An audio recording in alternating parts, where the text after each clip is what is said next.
Welcome. I'm excited for all of you who are here to join us for today's conversation. I was just saying I'm very selfishly excited about this one. That happens every so often in this group. So for those of you who are here very promptly, welcome. Thank you for being here. If you're popping in later or you're catching this on replay, thank you to you as well. I'm joined here today, you can see on screen with me, by Andrea Nakayama, and she's here to discuss a topic that she's called 3 Roots, Many Branches, a Functional Nutrition Approach to the Autoimmune Epidemic. So as nutritionists, really, we hold the keys to revolutionizing healthcare. And Andrea was saying just before we started, she loves being in a room of nutritionists. We're all just kinfolk. So it's really our role as nutritionists. We're bringing resolution to millions of people who are chronically ill, and unfortunately, that's the reality for so many of our family members or clients these days. So in today's webinar, Andrea is going to share her groundbreaking approach to addressing autoimmune conditions with functional nutrition specifically. You'll also learn how she approaches chronic conditions, and there's 3 key elements of unresolved health challenges that she'll go through and talk about what factors need to be focused on with our clients, no matter what their diagnosis is. So this webinar will include a Q&A at the end, so stick around for that. If you have questions as we're going through this next bit of time together, feel free to pop them in the Q&A box and we will get to those at the end. So for those of you who are here and aren't familiar with Andrea, she is a functional medicine specialist and the Functional Nutrition Alliance founder and educator, and host of the award-winning 15-Minute Matrix podcast. She leads patients and practitioners around the world in a revolution to reclaim ownership over our own health. I love that. She's regularly consulted as the nutrition expert for the toughest clinical cases in the practices of many world-renowned doctors, and has now trained over 8,000 functional nutrition counselors in her methodologies through her functional nutrition training program, which is called Full Body Systems. So welcome, Andrea. Thank you for being here. Thank you, Veronica Jean. I'm excited, like we were talking about. This is our kinfolk, so I'm super excited to be here. So I'll turn it over to you from here. You're welcome to share your screen and get right into it. I know you've got a lot to share today. Yeah, I do. I am going to share screen here. Welcome, welcome. As we were saying, hopefully everybody can see my screen here. I think you can. I am super excited to be here with all of you.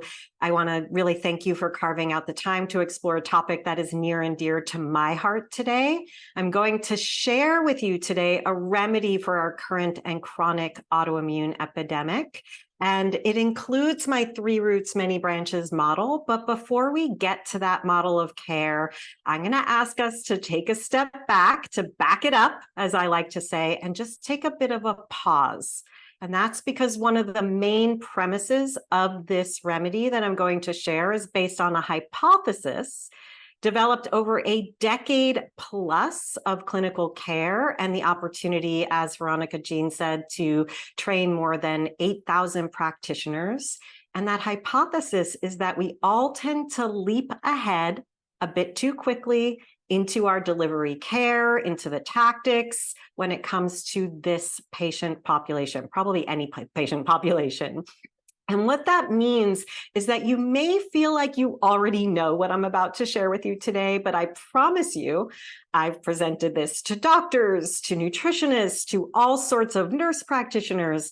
If you keep an open mind, you're going to leave this presentation with more questions than answers, which is always good, in new ways to think about not just autoimmunity, but about your autoimmune clients or patients and how you can help them not just be compliant, which is a word I do not love, but lead them to being better overall partners in their own care.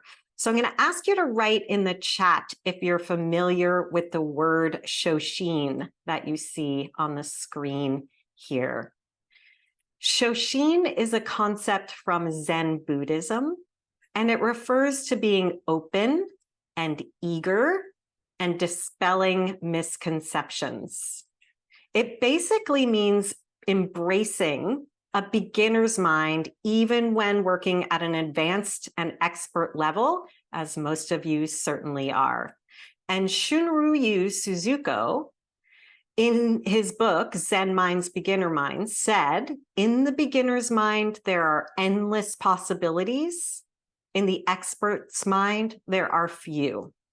And when we translate the concepts of Shoshin to clinical care, I propose that we take the much needed opportunity to practice one of the key tenets of functional medicine. And it's actually one of my favorite tenets of the functional medicine model. And it's that of the therapeutic partnership, a constructive relationship that's established between patient or client and practitioner. And a partnership is a dance of discovery, of learning and unlearning, and never thinking we know the answer just because we know the diagnosis, the symptoms, the supposed diet, or the list of supplements. Adam Grant, the organizational psychologist and author most recently of the book Think Again, The Power of Knowing What You Don't Know, takes this concept next level. He says, thinking like a scientist involves more than just reacting with an open mind. It means being actively open-minded. It requires searching for reasons why we might be wrong, not for reasons why we must be right, and revising our views based on what we learn. And by the way, this book, if you haven't read it, is truly what functional medicine at its core is all about. And while, yes, I agree, we have to learn from quote unquote study evidence, if we're to be the best clinicians we can be, which is why I believe we're all here, we also need to learn and receive the personal evidence. And where do you think personal evidence comes from? Personal evidence comes from the patient.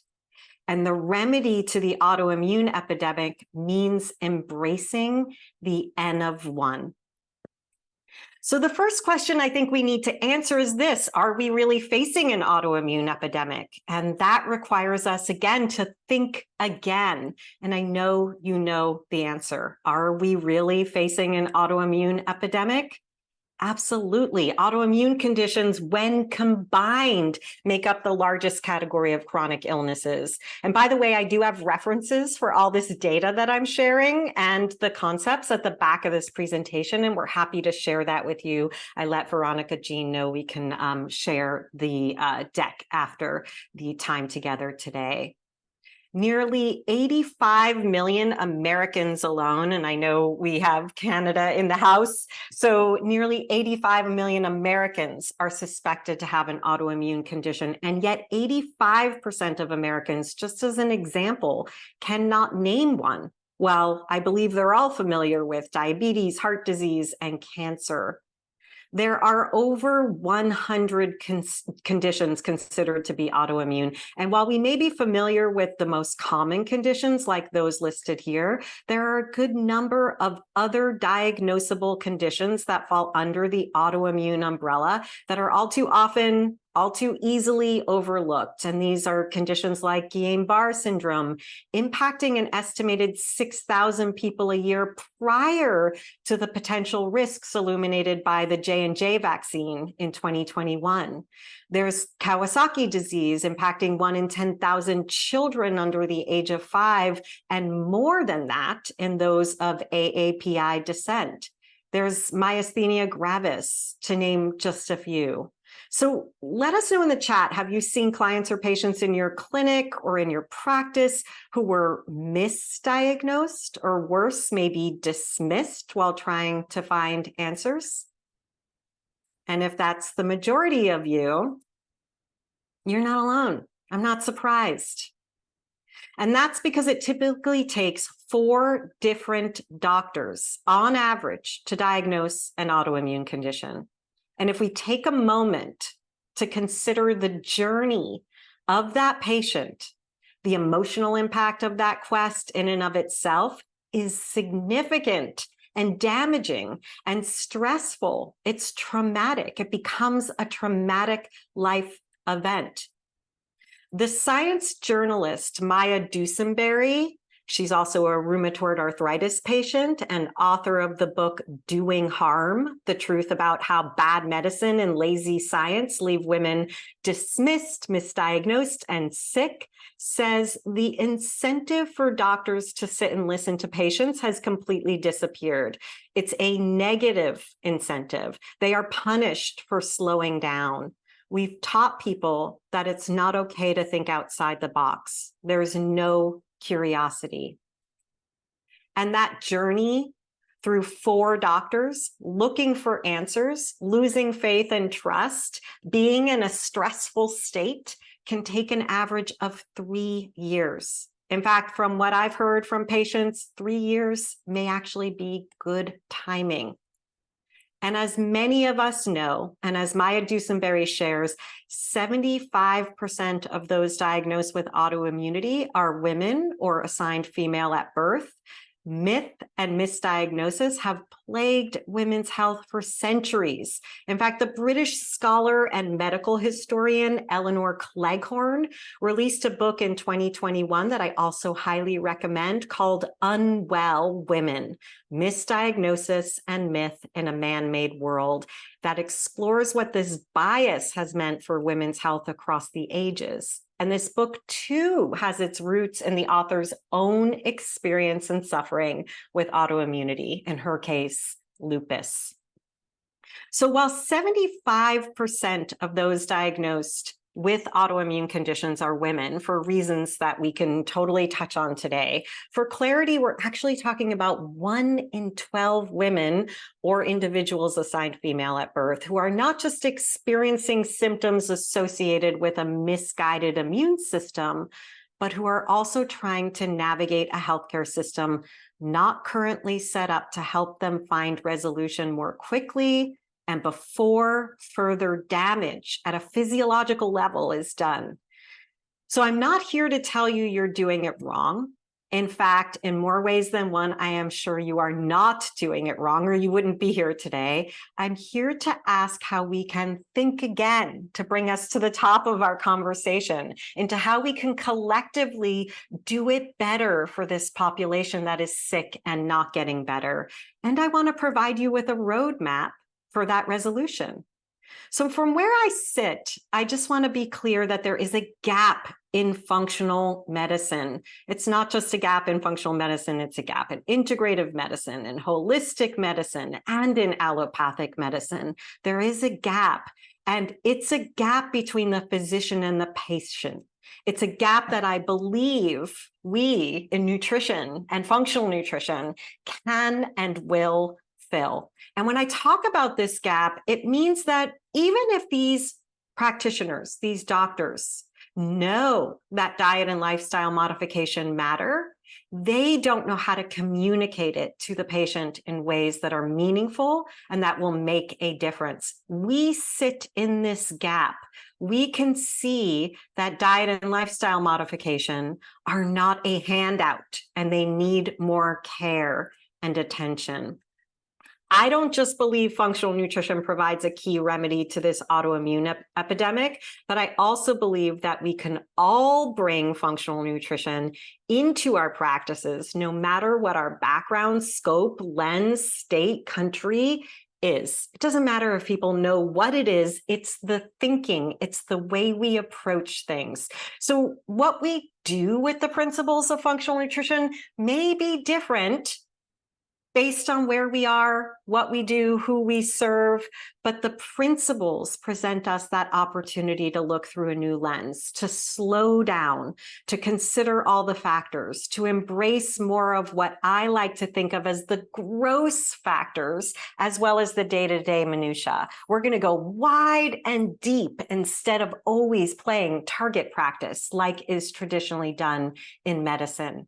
And when we bypass the reality of that gap, we can all fall into these traps that I mentioned at the top of our time together, those traps where we are overlooking some of the obvious and searching for the next pill, the next protocol, or the next guru practitioner on social media or whose book came out, even the singular underlying condition. So this is where we come to what's often thought of as that root cause, that elusive root. whether that be Epstein-Barr virus or small intestinal bacterial overgrowth or a low vitamin D level or a Treg deficiency or mitochondrial dysfunction or MTHFR polymorphism, whatever the blame du jour may be, as you will see, it is never one thing. There is never one root. And that lens that functional nutrition invites is one where we embrace the reality that everything is connected, we are all unique, and all things matter. If we embody this drumbeat in our work, it's actually the drumbeat of my podcast series, the 15-Minute Matrix that Veronica Jean mentioned. If we do this, if we recognize this, if we all make it our mantra, we create a better opportunity to step out of bias and embrace all that science is already telling us. In fact, if you remember nothing else from our time together today, especially when you are feeling stuck with a complex client or patient case, remember this, what you see here. Everything is connected. We are all unique and all things matter. In fact, this mantra relates to the information we gather about each individual in our functional assessments on a functional matrix.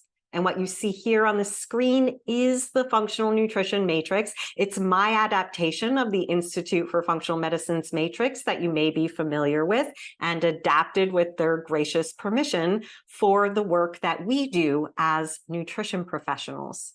The matrix helps us to see that everything is connected. Systems biology, that's what it's all about. And this is the part of what we do that is informed by omics. Again, systems biology. Everything is connected. It helps us understand that we are all unique. And this points to the lessons we can learn from precision medicine. And all things matter, which brings us to my very favorite topic, the topic of epigenetics. And when I look at the matrix, it helps me to understand a client or a patient through the lens of what I call their story, their soup, and their skill. And this is where I start to see who are they, what's going on, instead of playing target practice with their signs, their symptoms, or their diagnoses. So epigenetics is my favorite topic because it is or should be the work of a functional nutrition counselor to help influence the terrain in which any condition, particularly chronic conditions like autoimmunity, exist. Epigenetics tells us that the environmental factors, all of them, likely matter more than the genes themselves. And we know this, right? Well, I don't love the phrase genes load the gun and environment pull the trigger. It does actually say a lot. I prefer the analogy of we've all been dealt a hand in a game of cards, and we're all going to play that hand differently. That's what's going to happen. And the topic of epigenetics and the ways in which it influences health outcomes leads us nicely to the 3 roots, many branches model that we'll be exploring today. I'm sorry for the wave. Somebody was at my door and I was saying, do not knock, do not ring the bell. So this model that you're looking at that we're going to explore today has its roots in the great work of Dr. Alessio Fasano and his 3-legged stool of autoimmunity that you may be familiar with. Yet it's even simpler to explain to our clients and patients looking to understand what's happening to them now that they have a diagnosis, or even those who have been struggling for years with a diagnosis, thinking they were going to find answers when their odd array of symptoms received a label, that label of a diagnosis. And the way I like to educate any client or patient struggling with any chronic health condition, diagnosed or not, is that there are always 3 roots. There's no one root cause. And we have to dispel this popular myth that is leaving so many of our clients stuck in a sympathetic, dominant state of never-ending searching for that root. There are only root causes. And I don't know about you, but more and more patients are showing up trying to find the root. You can let us know in the chat. Are you seeing that? People are looking for the root. What is the test that's going to help them find the root? This drives me crazy because it serves nobody, especially for sustainable outcomes. And everything chronic is always multifactorial. So our way to code or categorize those roots is through these three arenas: the genes, digestion, and inflammation. But if we think about roots, we have to think about other factors. And I want to think about for a moment the branches. What are those branches? Well, those branches are, of course, the myriad signs and symptoms that can plague our clients and our patients. There's so many of them. And even the diagnoses, those are branches. And speaking about it this way helps them to shift their focus from chopping off or band-aiding those branches, or even looking for that quick fix band-aid, which likely doesn't exist and leads to more frustration, down to those roots. And actually a bit further than the roots, to the soil, which I'm going to introduce you to, in which those roots live. In fact, I'll often paint a mental picture of a tree. And I will explain to clients what are the branches and what are the roots. So let's do this together now. I often ask clients and patients to list their primary signs, symptoms, and diagnoses. So you can go ahead and put in the chat any that are plaguing you or the population that you work with as a practitioner. What are the signs, symptoms, and diagnoses that you most see in your practice? You can go ahead and populate the chat with them now. I will then explain that we can envision a field in a beautiful, let's say it's springtime, even though it's not. So let's say we encounter this field with this beautiful, magnificent tree. And we walk through this tree and we're so moved by this tree, and we walk towards its majestic nature. And as we get closer, we recognize that there are leaves on the tree that are turning color, even though in our vision it's springtime. There are branches that aren't looking as healthy as they can. And we want to serve this tree. We want to make sure it can thrive. And so we start to think, well, what do I do to help this tree? Should I get a ladder and pick off the leaves? Well, that's not going to help me very long. Should I get a ladder and a saw and chop down the branches that don't look healthy? Well, I don't think that's going to get me to resolution either. So in order to help this magnificent tree come into its pure potential, I need to think differently. I need to get out of the leaves, out of the branches, come down to the trunk, get deeper still into the roots. And what do I do to nourish the roots? I need to go deeper into the soil.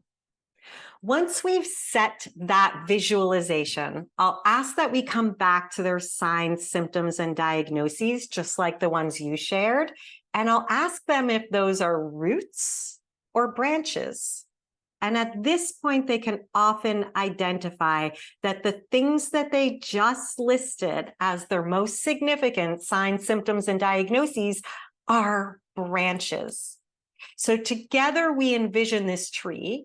We envision where we need to go, and that sets the stage for the work that we're going to do together. And when I look at these three roots, genes, digestion, and inflammation, all of them always, for any chronic condition needing our attention, I don't just talk about the roots, I talk about the soil. And that soil is this outer ring, what I think of as the circle of influence. It's what we can be educating our clients and patients to own for themselves with our recommendations and guidance. So this concept of the circle of influence comes from Stephen Covey, author of the classic 7 Habits of Highly Effective People. And in Covey's model, there is a central circle, and that's the circle of control, what we're always trying to achieve. Control. Can I control it? And there's this far reaching outside of the circle or the donut ring in the orbit, which is the circle of concern. And in Covey's model, we can't always be living in control, and we can't always be living in concern. Both of those places lead to anxiety, but we can have influence that helps us to shift the terrain. And when we are able to get out of that control or concern, over-indexing and identifying on an identified, let's say, MTHFR or COMP SNP, we're in this place where we have no influence instead of stepping into what is our influence. We step into the opportunities, and the circle of influence helps us to see this is going on and what do I do about it? Or what is the client that you're serving, what do they do about it in their own therapeutic care, right? Because you may see them twice a month, once a week, whatever your cadence is with your client population. There's a lot of time between when they see you. There's even more time between when they see their doctor, likely, and we want to give them some empowerment in the time in between. We want to capitalize on that time. So for our genes, the circle of influence are, of course, the epigenetic factors. And those epigenetic factors include the food, movement, environment, and mindset. And we can just face facts that none of this, food or diet, it's not a handout, like I said. And we could put a pin in that. But let's just remember all of these things may take your care and your counseling to help people step into their opportunity. So of course, clinically, we might be thinking about food's circle of influence. What do we do? What does that mean? Food. What do you mean by that, Andrea? What diet do you subscribe to? Well, I do not subscribe to any one diet because I embrace the reality that we are all unique. But each of these areas also has a circle of influence. And for food, I think about quality, quantity, diversity, and timing. And there's a lot we might be rejiggering in there to meet the needs of each patient. Again, the N of 1. But we also need to consider our point of entry with the individual. It's not about what we think is the perfect diet for their sign, their symptom, or their diagnosis. It's who are they? Who is this person? How are we onboarding an individual into the opportunities of dietary change? So again, who are they? What do they have access to? What's their history with food or with their body? Are we talking to someone who's eating a standard American diet and doesn't know what we're talking about when we talk about arugula? Or are we talking to someone who is eating a low histamine, low FODMAP, autoimmune paleo diet and has now developed what's called conditioned food hypersensitivity? Those are different. Doesn't matter if they have the same signs, symptoms, or diagnoses. We have to think about who are they. So just for a bit of a reality check, because I've worked with thousands of clients and taught many more practitioners, I cannot even count the times I've seen someone or heard someone who's working with a client who has been prescribed a ketogenic diet or intermittent fasting by their doctor, who was well aware of the evidence-based support of those dietary practices for the diagnosed condition, but who did not seem to know that the patient had a history of disordered eating. So where does that lead us on the healing journey when we get super restrictive with the diet and the person has a history with restriction? Or, and I'm sure we all see this clients who are self-prescribing more and more limiting diets, like what might be termed healing diets, like those I mentioned earlier, that in and of themselves are actually leading to nutrient deficiencies that can create their own storm of physiological imbalances because they're not doing it with a practitioner like you who can make sure that they're not stepping into deficiencies when they avoid foods.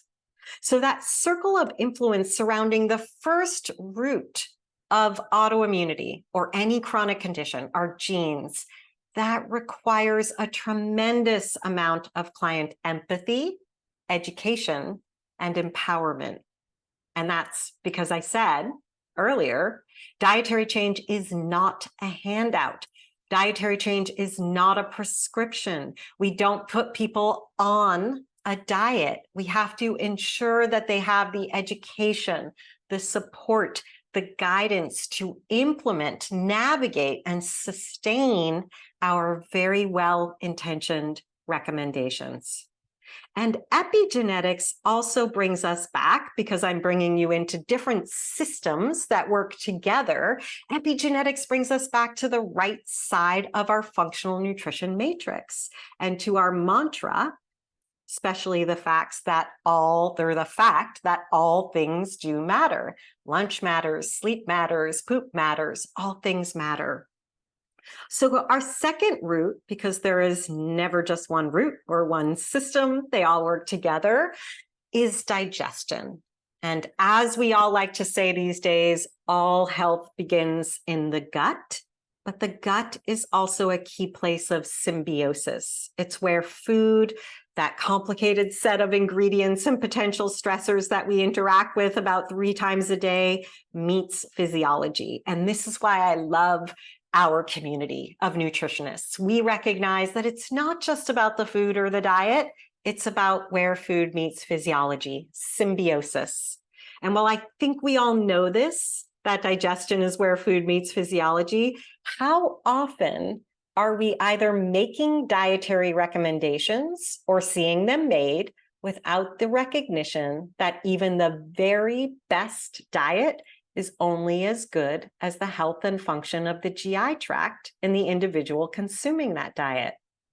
This is in part why, as the saying goes, one person's food can be another person's poison, and why we have to get out of dietary dogma and into the synergies between the circle of influence we explored with the epigenetic factor of food, but also the circle of influence for digestion. Dysfunctional digestion has become so commonplace, you guys know this, that there are numerous products, apps, and services addressing the needs of the IBS-IBD patient questing for answers. In fact, social media is littered with images like these that you'll see of young women who are showing off their ostomy bags. It's all over the place. It's just become commonplace. So the question then becomes, what do we do about this epidemic? How do we turn the tide?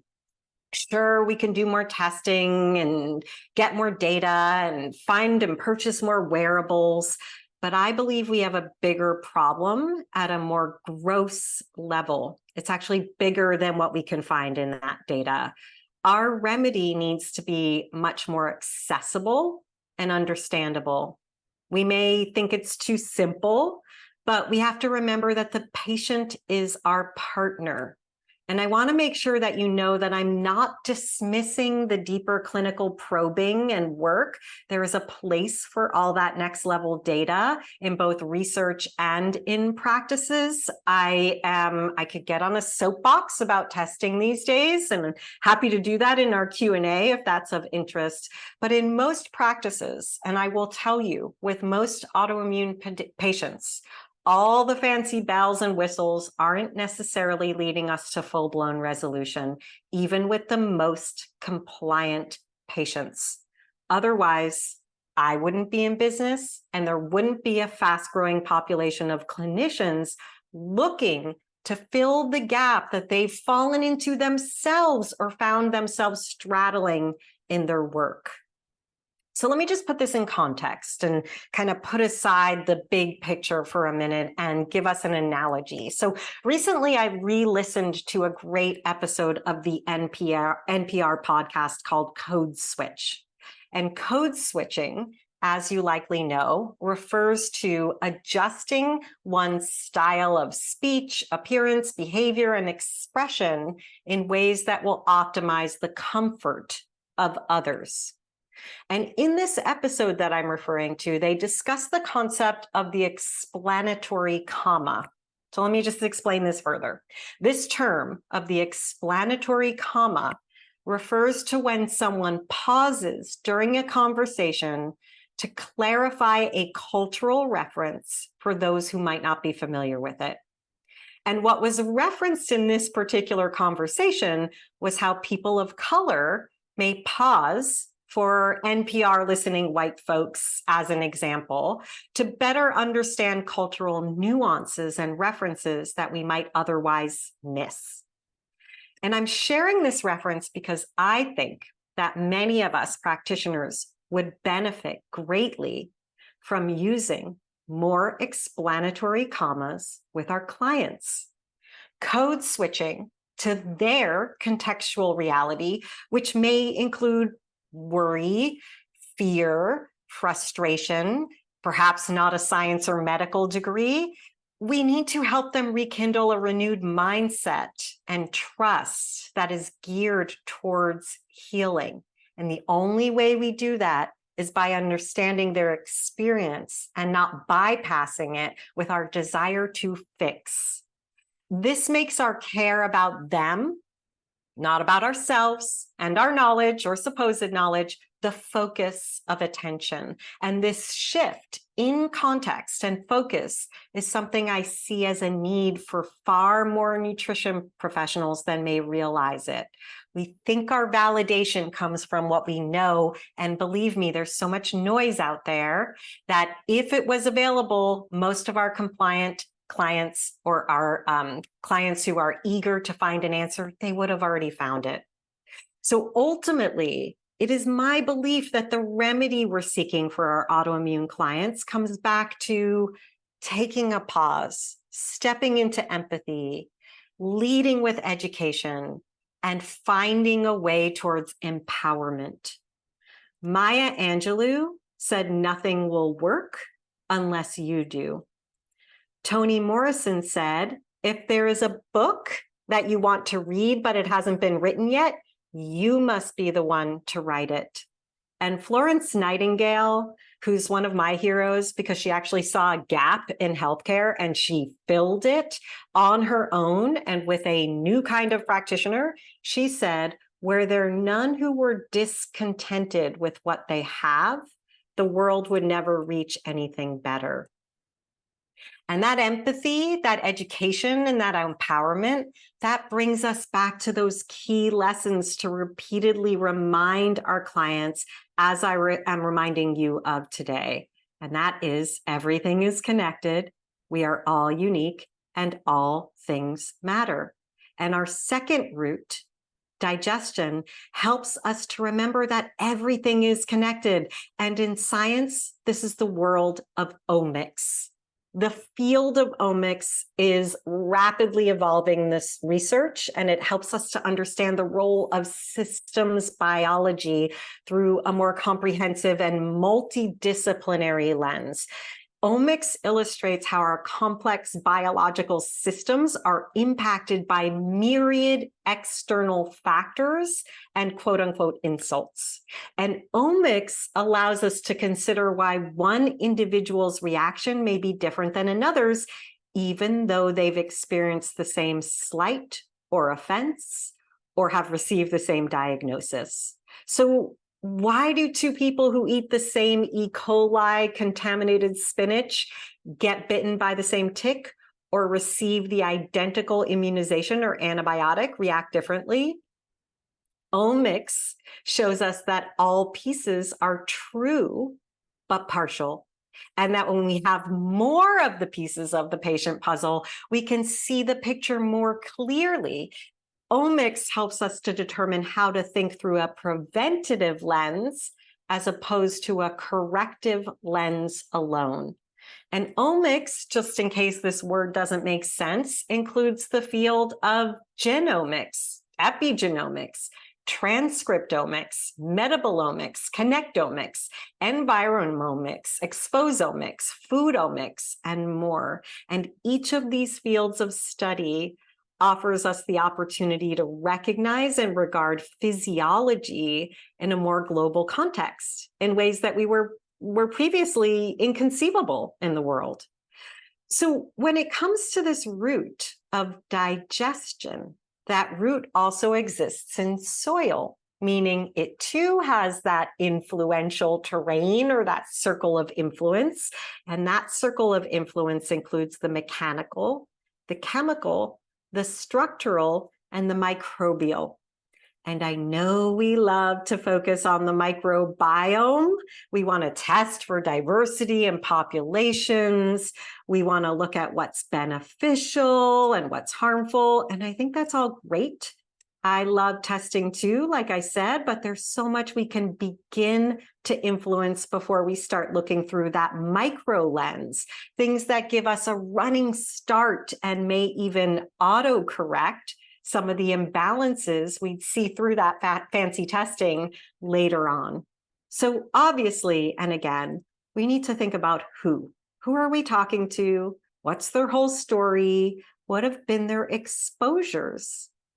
We need to assess what life factors may be influencing and impacting the terrain. Some of those factors are listed here, but of course, manner of birth and breast or chest feeding history, they matter. Everything is connected, everyone is unique, and all things matter.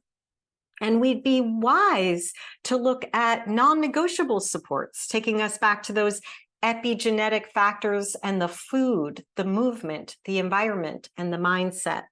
So let's double click, and by that I mean like expand into some of those non-negotiable factors to support microbial health now that we can see the breadth of the circle of influence for that one key factor. In other words, how do we feed our microbiome? How do we think beyond microbiome testing into what might we think about that quality, quantity, diversity, and timing? When it comes to addressing microbial imbalances, we want to consider fermentable fibers. We want to think about polyphenols. We want to introduce resistant starches. Start low, go slow. Of course, we want to think about those fermented foods. We want to recognize the impact of probiotics and probiotic therapy. We do want to consider vitamin D status in relation to the microbiome. We want to think about exercise. Exercise, that movement does shift the microbiome. We might want to be bringing in the benefits of bone broth, depending on the individual, of course. We need to consider diversity. Again, quality, quantity, diversity, and timing. Diversity reminds us to index on the rainbow. We want to think about exposures and the quality of dirt. And I always like to remind people of what I call the non-negotiable trifecta: sleep, poop, and blood sugar balance. Sleep serves the microbiome, and it's going to take time for it to shift. So again, that non-negotiable trifecta that I consider to be a part of where we start. And I work into the baseline function with anybody I'm working with, includes sleep, poop, and blood sugar management. None of those are a handout. And if we bypass them, we are building on quicksand. Each of these factors is going to take some careful and targeted inquiry, trial and error, if they are not fully functional.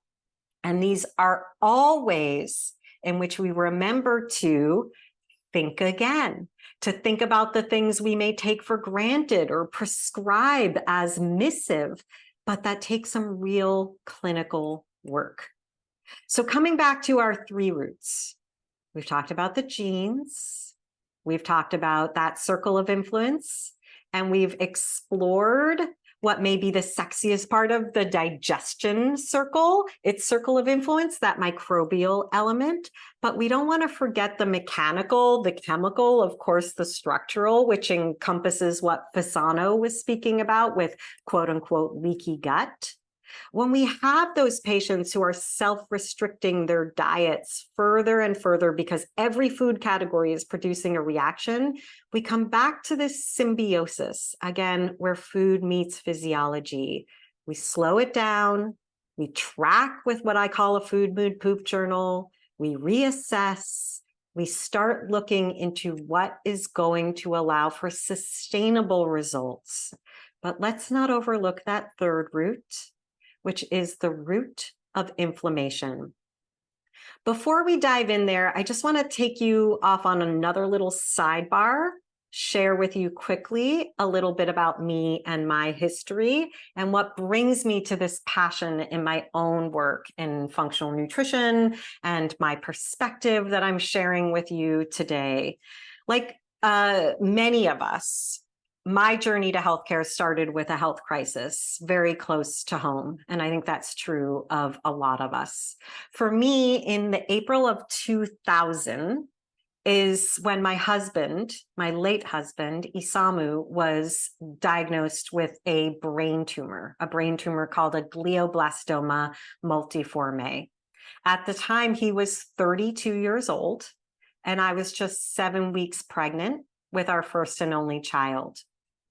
The doctors at the point of diagnosis, which seemed to come out of nowhere, gave him the usual prognosis assigned to this particular condition at that time. Remember, this was over 20 years ago, and he was given just 6 months to live. So he was told, my late husband Isamu was told that he would likely not live to meet our baby, whose due date was 8 months from this diagnosis. After that diagnosis, Isamu endured 2 operations, 8 weeks of radiation therapy, 3 rounds of chemo, oncology, radiology, surgical recovery, and more. And as difficult as the medical interventions were, the way Isamu was treated within the medical system was possibly even worse. So from the moment of Isamu's diagnosis, it was as if he were a walking dead man.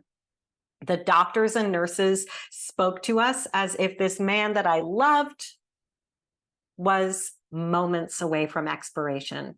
In fact, oftentimes they didn't even speak directly to him.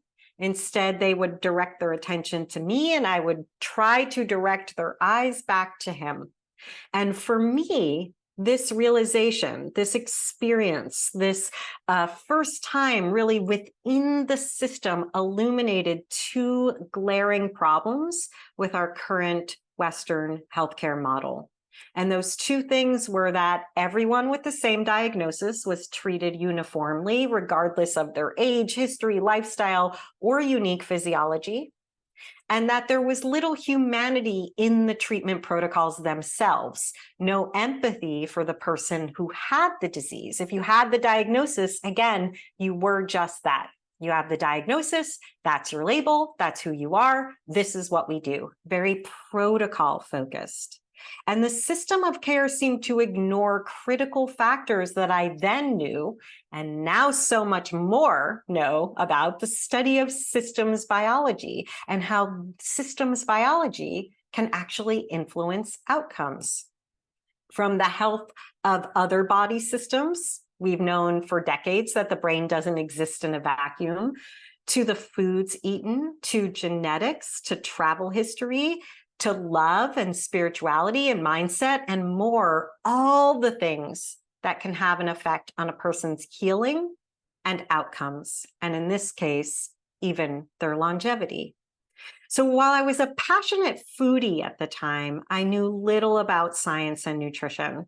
I quickly identified that what we ate was one of the few healing resources we had complete control over and full access to, which was a privilege of ours. And I spent the coming weeks and months after Isamu's diagnosis, remember, I'm newly pregnant, tirelessly researching nutrition and how to use food as medicine to help alleviate my husband's medication-induced symptoms and potentially stave off the effects of the disease long enough for him to meet our baby son, Gilbert. And I think of that time as my nutrition boot camp. I learned a lot, and I learned it fast and under pressure, focusing on the food only to learn the physiology later when I put myself back through school. And it was during that time and in the years after Isamu's death, which was 2.5 years later after his diagnosis, that my own health challenges were triggered, and I was eventually diagnosed with Hashimoto's. No surprise to those of us who understand triggers, major life stressors, hormone changes, tipping points for my experience getting to that diagnosis. And it was only after the quest for what was happening in my own body that I started to see some of those gaps that I've been presenting to you today, gaps in healthcare. And I could see them more clearly and recognize that it was actually getting wider, not narrower. And that it wasn't just about something as grave as a deadly brain tumor, but that this gap was broadly applied to most chronic health challenges.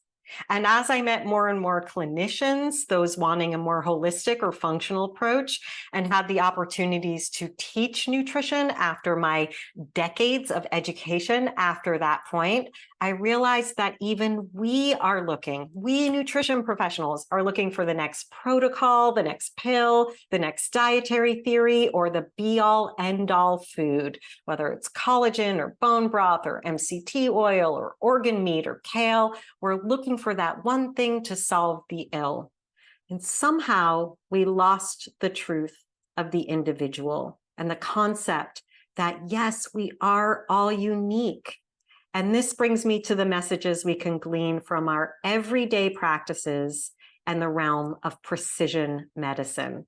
And precision medicine, as you may know, is a way of thinking of an individual person and how they are different than everyone else. It's a way of tailoring a protocol to the individual and their unique needs versus averages alone. And the 3 areas of science that I've illuminated today, epigenetics, omics, precision medicine, they're providing us with some pretty powerful lessons and messages and clues. While we may not all have access to the clinical interventions being utilized in relation to these fields of science, I beg us to pay heed to the testaments that science is showing us. Everything is truly connected, and diet and lifestyle at the individualized level do make a difference. And yet diet and lifestyle change are not a handout. You could probably say it with me at this point. They're not as easy for our clients to implement or stick to, or sometimes not go crazy with as we're making them out to be. And to me, functional nutrition, which I consider, again, the double click, let's expand, open those Russian dolls. This is the way that we go into the importance of these factors. It's a remedy that we're accelerating too quickly over. Functional nutrition is where I see we can find the answers, where we can get into that reality that everything is connected. We are all unique and all things matter. And the demand for people who can think like this, think again, go into that beginner's mind. I don't know you. I may know what you have, but I don't know you. That is where we really have to identify how we start to bring this type of care forward. And truly, there are not enough people who are skilled at doing this work because it takes patience. It takes discovery. I'm a student of narrative medicine. It takes care and empathy for the individual, not just knowing what they have. In fact, these past several years, I've been doing some deep Jedi work. And by Jedi, I mean justice, equity, diversity, inclusivity, and accessibility. And how do we get the powers of a functional approach, functional medicine, functional nutrition, functional thinking into more communities that need care, but don't know what functional or integrative or holistic is or feel they have access to it. So one small group I worked with included 5 transgender practitioners, and I'm here to tell you that the work I did with them was hard. It was slow. The distrust for the medical community ran deep. And the belief that their body can work and function for them was complicated in many ways and understandably a little bit misaligned. And the disdain for diet culture, when many have histories of disordered eating because of body dysphoria, was really profound. And discussions of things like restriction or fasting, despite what the research says, were huge emotional triggers. 2 of them have autoimmune conditions, and all of them experience physical pain, physiological pain, childhood trauma, if only because of who they are, and hormonal interruptions based on the gender-affirming care strategies they chose. And this is perhaps an extreme and targeted group of individuals, but I believe that they deserve a functional approach to finally feeling better too. I believe everybody does. And I learned so much from the objections to understand what many people experience, especially many people who have been everywhere and done everything. And I want to remind us that each case is multifactorial. So I'm just going to bring us quickly because I want to get to Q&A time. I don't know if you're familiar with the work of Dr. Dale Bredesen, who's an Alzheimer's researcher. And I had the privilege of interviewing him for the 15-Minute Matrix podcast. And I've been a longtime fan of his way of talking about multifactorial issues through the lens of the 36 holes in the roof.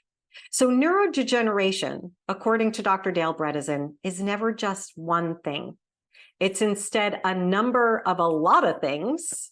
Which things and which number is for us as clinicians to discover. And I asked Dr. Bredesen why we practitioners get so myopic, focused on the one diagnosis or protocol du jour, again, Epstein-Barr virus, estrogen dominance, keto, intermittent fasting. And his answer brought us back to what I want to presence for you is systems thinking, a networked approach. We need that networked approach at every level of care, in research, in medicine, in nutrition, in patient education, to help this patient population. And this is why I love a mental model. These mental models help us to step out of our quick fix thinking, to think more holistically, and to help educate our clients and patients to do so again. They remind us to think again. So the only remedy, in my opinion, for autoimmunity is a networked system thinking approach that takes us out of the quick fix and helps our clients to get there too. And that means our job is to get better at articulating that reality to our clients with empathy, education, and empowerment. Their diagnosis is not a life sentence, but it is a life journey, and we may need to teach them to manage it. So what about that inflammatory root? For me, yes, we can look at the multi-dimensional inflammatory factors, the matrix of responses, the insults at play. We can get deep into the immunological elements and where the imbalances exist in the inflammatory cascade. And yet our circle of influence reminds us to look through a broad lens, wide and deep, think again and again and again. It's the simplicity on the other side of complexity, meaning what do we need to clear? What do we need to calm? Where do we need to enhance? And what do we need to modulate? We may need to clear a microbial infection, yeah, but we may also need to clear a food or a negative mindset or an environmental factor. Right? We need to calm the nervous system so that somebody can experience health and healing. And we need to be in that discovery to again recognize that everything is connected. We are all unique and all things matter. So where do we go with this to start to make a difference tomorrow in our practice? My recommendation is that you use the three roots, many branches model to help autoimmune clients understand the journey, invite them into their role, remind them that there's no quick fix. You're creating a therapeutic partnership, and they are a key partner. They are an expert in something you will never be an expert in, and that's themselves. And my suggestion is that while working into the health of those roots and addressing each root's circle of influence, you help them define how and where they can become the masters of their own healthcare between your visits. I'm going to walk you through some of my other systems of thinking because I want to get us quickly to Q&A time, see what's coming up for you. My third system, number one, that three roots, many branches. Number two, the functional nutrition matrix. But I also think through the three tiers of nutrition mastery, which include the non-negotiables, deficiency to sufficiency, and dismantling the dysfunction. We often want to sit here in tier three, and I'm inviting you to defy what all other practitioners are doing and find your way to tier one and tier two as a way to address tier three. Get out of the branches, go to the roots and the soil. And remember, there are many non-negotiables for each and every individual, but one way we can think about non-negotiables is with that non-negotiable trifecta of sleep, poop, and blood sugar balance. So we walked through a number of paradigms in our time, this 1 hour together, and I hope you can see how broadening our perspective of focus and attention, whether that's in your own practice or in your partnership with other providers, or in the most important partnership of all, the one you have with your client and the one you can help develop with themselves. I'm hoping that you can find within this a new way to remedy, a remedy we're all looking for.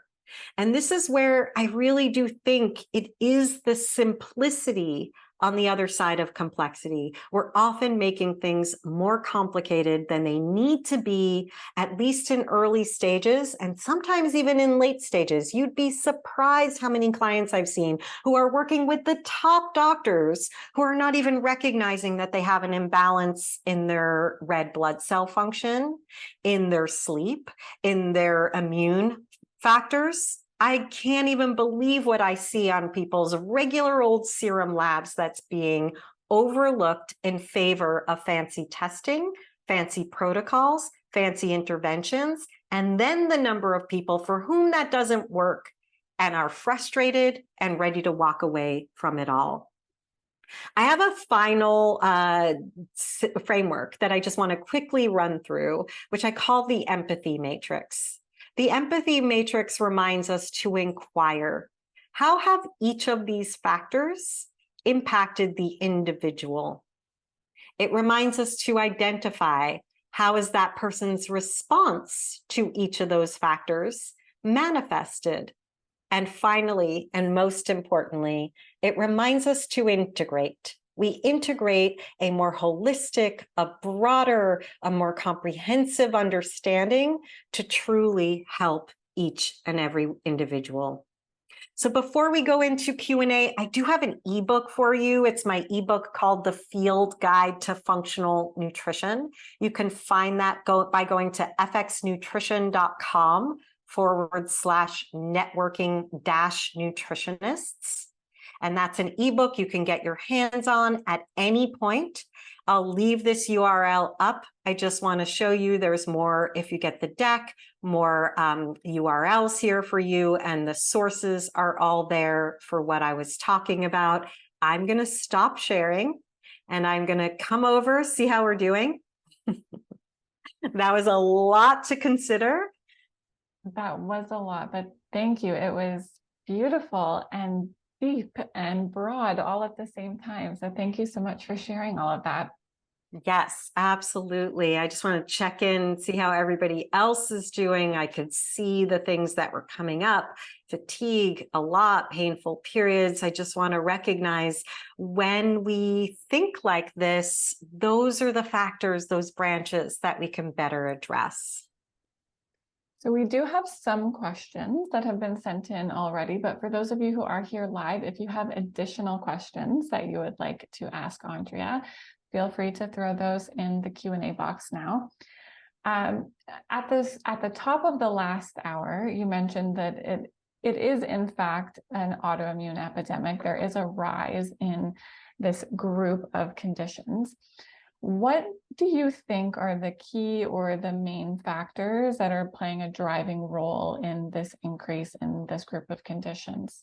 Yeah, I think there are many factors. Again, it's multifactorial, and a lot is changing over time that provides a number of different stressors to our body, whether that's shifts in the microbiome, increases in toxicities, the epigenetic factors that are changing for us, and the stress that we live under in general. So I think it's it's multifactorial again, and we can't pin it on one thing. Same thing with allergies. With all inflammatory conditions, we're just seeing a rise because of the impacts or insults that our bodies are under over time. And I don't see us addressing that globally, which puts us at an individual level, holding the onus of having to create more resilience to all the insults that are coming our way.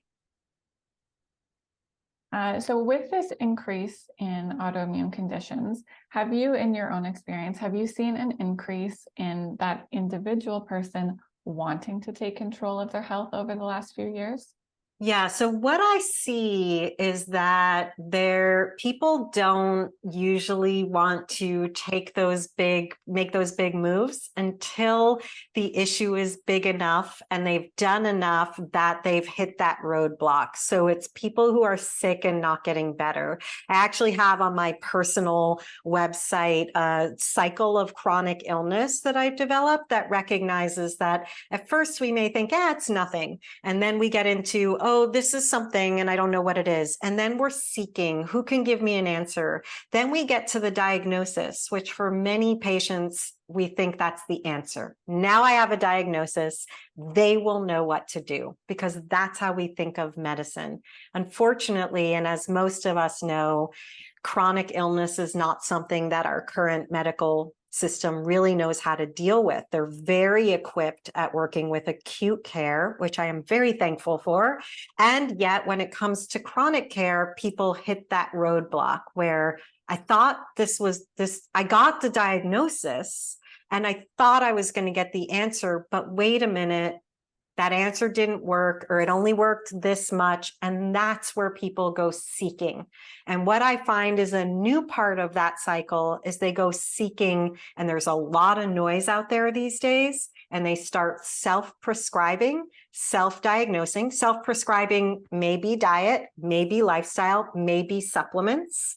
And they don't know what they're doing to their body by doing that, because they don't have experts like us who are helping and tracking and slowing it down, really embracing the scientific method.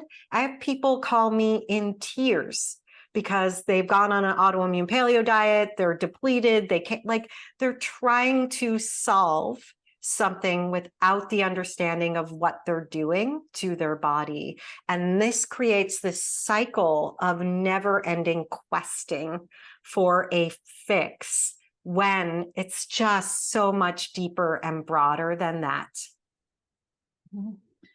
On that note of tracking you just mentioned, Connie sent in a question, and she was asking, how do you approach getting a food and lifestyle journal with someone who has that history of disordered eating? Yeah, Connie, I love this. And this was definitely something I experienced with the transgender group I worked with, as well as for my book, my case study group, because a lot of people had been through the diets, done the healing diets, and they were done because it didn't work.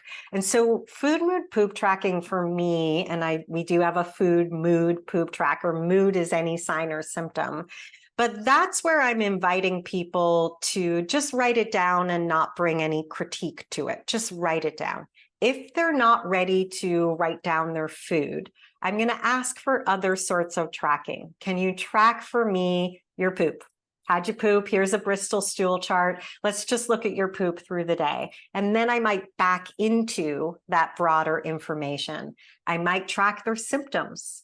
Let's talk about your symptoms alone. Let's talk about your water intake. There might be one little thing, or I might say, let's track what colors you just eat, one color a day. Let's just break it down. So that recognition right there, Connie, is the reality that we're often moving too fast for the people we're looking to serve, because we are prescribing a diet or a way of living that's too much for them to sustain, and they don't have the skills to do it, or they don't have good experience with it. So I think it's really important that we adapt our tracking to meet the needs of the individual. And Connie, if you're still here, you can let me know in the chat if that makes sense.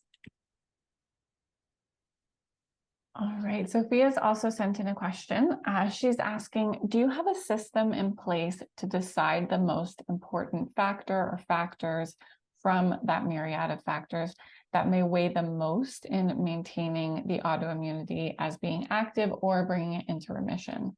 Yeah, again, I'm going to go to that those when I say like that, those tiers. So those three systems for me work together. We work with the matrix as a way of capturing who are you. And then we think through the three roots, but those three tiers, non-negotiables, deficiency to sufficiency, dismantling the dysfunction. I recognize when I'm trying to dismantle and come back to the non-negotiables. So non-negotiables, the trifecta is sleep, poop, blood sugar balance. If I don't have those addressed, I am literally building on quicksand. If somebody's in an acute situation and I have a quick fix, like you have leg cramps, let's bring in magnesium, sure, right? But when we're dealing with a confluence of signs and symptoms, I have to make sure those things are addressed. And I'm looking at where food meets physiology, which is digestive function. So non-negotiables, yes, sleep, poop, blood sugar balance, but we all also have our own non-negotiables. And in functional medicine, these are called mediators. And my job is to make sure that you know more of your mediators. So you can say what makes me feel better, what makes me feel worse. So you may know if I go to sleep past 10 o'clock, or I should say, I know, if I go to sleep past 10 o'clock, I'm going to have a harder time falling asleep and have less good quality sleep. So for me, going to bed before 10 o'clock is a non-negotiable. When, as a clinician, I can help people identify their non-negotiables. If I'm alone too often, if I don't get to go out with my friends and do this, if I don't have downtime to read, if I, those are the things that we start to build upon so that a person has more of what makes them feel better and less of what makes them feel worse. We've identified those and we're continuing to build upon that. Some of those, this makes me feel worse when I eat garlic or onions. That might be, okay, let's remove them for now, but I may know I need to work on digestive function to help reintroduce and see if that can be tolerated, right? So it's kind of multi-tiered instead of a protocol, but those non-negotiables for me are pretty critical. That was one of the questions that we had sent into you, was what was your own personal health non-negotiables? So you touched on some of those there, but I love that you called those factors the mediators as well. Do you have any tools or resources or things that this group as nutritionists could consider to help identify those mediators with their clients? Yeah, definitely. In the field guide, which you can get at that link, you're going to learn more about the systems and that I presented today. But in addition, we have an entire practitioner toolkit that's part of the full body systems curriculum. That includes our intake, our functional timeline where we're tracking a person's history from birth to their present state, the matrix, how you work with those tools, and a number of trackers and assessments. But the questioning, the motivational interviewing or qualitative research that we get is at the forefront for me of what we do. So in our practice, at the Functional Nutrition Alliance, and that we train others to adapt or adopt as they see fit. We have a process that involves having the client fill out an intake, receiving that intake and completing a timeline or starting a timeline, working in a motivational interviewing session where we're getting that qualitative research into who you are, and then moving into nutrition counseling. So there's a lot of time spent in the assessment phase. And to answer your question, we're really asking somebody, what makes you feel better? What makes you feel worse? Are there any foods that you know don't make you feel good? Is there anything you eat that makes you feel great? If someone says, no, I can eat anything, but they're sick, I likely know there's a gap in understanding. If someone says, I can only eat chicken and rice, I likely know there's a gap in physiological function, right? So that questioning gives me so much information, and it comes down to really allowing the client or patient to be the expert in themselves. So having trained thousands of practitioners using these methods, are there things that you see nutritionists as a group or potentially other holistic practitioners missing when they're doing that initial intake and assessment? Yeah, that's a great question. And for me, and I think this was like what I was driving home today in many ways, but it's a hard message. We move too quickly to try to fix. We make our practices about ourselves. We want to sound smart. So we want to step into the doctor's seat and sound like we know what we're doing, but that's not about the patient. And at this point, I don't really care about anybody acknowledging my knowledge. I care about meeting the needs of the patient and really helping them to better understand themselves and recognizing the literal trauma that people with chronic health conditions have been through in our medical system, no matter what they have access to. And so what really drives me bananas is when I see people skipping to what I call that tier 3, dismantling the dysfunction, focused on the branches, thinking it's their job to fix people, going to a lot of testing before we've even said, like, let me talk to you about your sleep. What's going on there? Like all of these things that promise, quote unquote, that they're going to deliver solutions, and how we as holistic practitioners think that that is our key to resolution really irks me, and what I'm very much against and trying to teach, because we're doing the same thing that the systems that broken is doing when we do that. And in order to change the way we do healthcare, we have to do it differently. We have to think again. We have to come into the synaptic pause to be able to be with the other expert in the room, which is the client or patient. So the last question that I have here for you, with this full body systems program that you offer, is there any ongoing support after you finish the program? Yeah, so the full body systems is actually, and you're welcome to learn more of it at any of our websites, and we'll make sure you do know more about it as well if you get the ebook. It's a 10-month curriculum, and it's nurtured each and every week. You get new content. There are power hours with me where people are bringing cases. So that happens every month. And there are sessions with our nutrition team, plus a message board. So throughout the year, there's lots of live support and mentorship. And you get 2 years, we say, for free, meaning, do you hear that noise in my background? Okay, good. There's some kind of work being done and it's very loud. But the second year is free, meaning the materials are yours to keep forever, but we give people a second year where they have access to all those live components. We call that the victory lap because it's a lot to take in. I'm teaching physiology through this lens, and it's a big reframe, it's a big reset. And so we want to make sure that people have the materials, have the support. I think nearly 70% of our students take that victory lap that second year. And then we have a graduate program, which is FNLP, Functional Nutrition and Lifestyle Practitioner. That's smaller and more hands-on. And we have a membership model. So we have people who go through 3, 4, 5 years and really start to create community.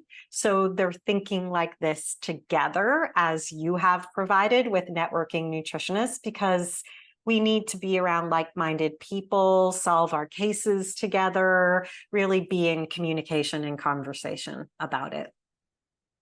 Thank you, Andrea. I appreciate all of that.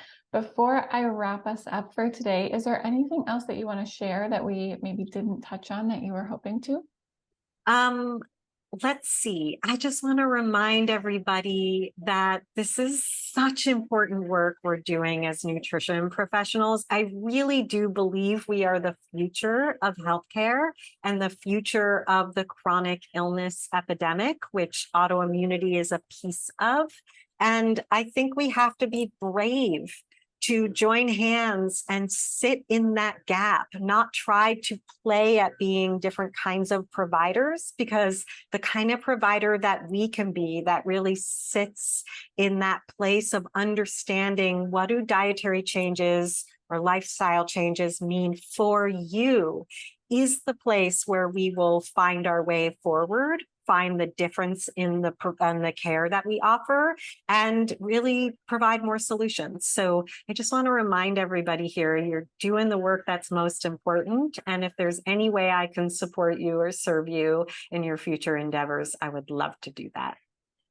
Thank you, Andrea. Inspiring words for our group here. I appreciate everything you've shared over this last hour and a half, almost, your story and your knowledge as well, and all of these resources. So we'll make sure this replay is available. We'll include all of those links that have been shared. So those of you watching live or watching on the replay will have access to that.